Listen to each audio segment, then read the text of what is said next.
Welcome back. It's hard to find an industry that has been hit hard by the coronavirus pandemic. Yeah, Wisconsin's agriculture industry struggling. Dairy farmers being forced to dump milk down the drain. The Farm Bay Pam Jahnke joins us now. She's on the phone right now to tell us a little bit more about what's happening. Pam, just a real introduction to what is going on with our dairy industry.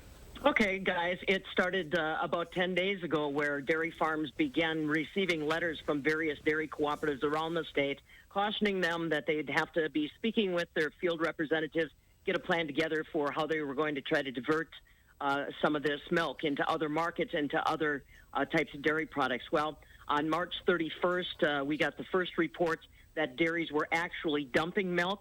Now, I want people to be clear. They were working with their dairy cooperatives the best they could to try to manage through the system. Then it suddenly became an issue that they had to begin dumping milk. The big conflict has been we've had more and more dairies that are adding on to the milk dumping lineup, and more consumers that are confused about why they're still being limited on the amount of milk that they can purchase, why there's empty grocery store shelves that don't have milk. And it's all about the processing side of things right now. We saw milk sales jump 30 to 50% in the past 2 weeks' time, and there's just no infrastructure that can handle that kind of sharp uptick on a perishable product like milk. So it's not the dairy farmers' fault. They're trying to do what's responsible to their cooperative to keep that infrastructure in place. It's not the processor's fault, really. You can't change employees getting sick with COVID-19, but it is something that we've got to try to work through and work through fast. And you've got a lot less. I would have, we talked about the demand at the store, but there's no schools drinking milk right now. There's restaurant demand obviously down. How does that play a role here too? Yeah, you're exactly right, Eric. With school as our number one fluid milk consumer on a regular basis, once those kids exited, that was a big issue.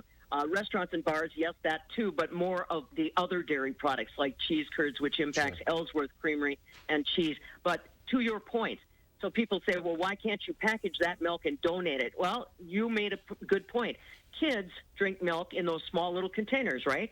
If that's what you're used to processing, you can't just flip on a dime and suddenly start making half-gallon containers of milk. So that's part of the problem is they have to retool these lines. That takes time. Why aren't we drying it down for non-fat powder? Those processing facilities are on the West Coast, not near the Midwest. It's not financially viable to truck milk from here to there. So there's a lot of different moving parts here, and I just have to ask consumers, do not be quick to judge unless you really understand the food chain. And I think we're all learning every day that we maybe don't know as much as we thought we knew about how food gets from the farm to our plate. How much trouble are the farmers in right now? If this paycheck protection bill doesn't get them the needed lifeline of finances, I'm very, very concerned. And this comes at a time when my farmers, no matter what they produce, dairy is what we're talking about, but beef producers now are finding they don't have a market to take their animals. It's all of our commodities.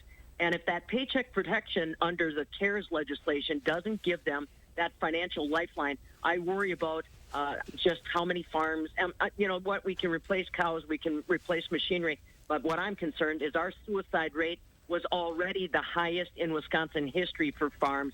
I don't want to see that number go up, and I'm very afraid that that's being discussed in rural communities.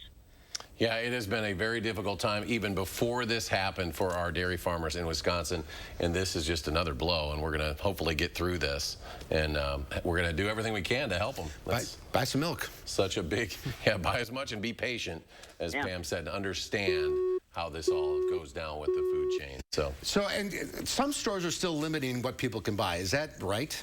No, according to Chad Vincent, CEO from Dairy Farmers of Wisconsin, there is no food company, no grocery store chain that has put that memo out. They said you should approach store management and ask them why they're continuing to do that and ask them to take the signs down. Literally Quick Trip, Metcalf's, Festival Foods, they have all made sure those signs are down. Quick Trip never had a limit on milk. Early on, some of the store managers said they did it because they wanted people to be able to shop in one place and not potentially expose themselves to multiple locations just trying to find milk.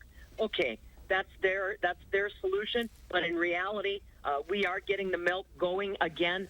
It's just a bad message to the dairy farmers that are out there dumping the milk. The consumers see that, and like I said, it's just more confusion when it doesn't need to be. So I suggest consumers confront the store managers and ask them why those signs are still up. If they don't like the message they get, then it's advised that you move up the corporate ladder until you find somebody. They may not have even realized those signs are still up. Yeah, the supply is there, that's for sure. All right, well, I'll get through this together. It's going to take a little bit, but Pam, thanks for your time. Thanks, Pam. We'll see you Yep, soon. you bet, guys.